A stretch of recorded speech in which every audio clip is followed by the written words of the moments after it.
Sir, excuse me po. O bakit? Paano po maging masaya ang isang tao?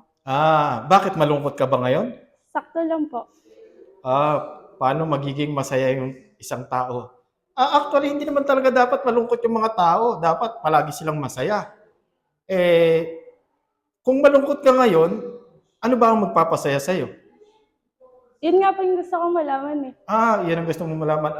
Kung bibigyan ba kita ng 10 million, as in now na, magiging masaya ka kaya? Yes po, magiging masaya po. Okay. Kung may 10 million ka, magiging masaya ka. Pero what if kung ibinigay ko sa iyo yung 10 million pero bukas wala ka na sa mundo? Magiging masaya ka ba? Hindi po. Ayoko po. So ano ang learnings? Ang learnings doon ay kailangan kahit wala kang 10 million, dapat kang maging masaya. Hindi kung ano man yung nararamdaman mo, kung ano man yung problema mo, ano man yung rejection mo, at kung nasaan ka ngayon, dapat lagi kang masaya. Dahil sa totoo lang, hindi mo kailangan yung 10 million now na. Okay? See you! See you.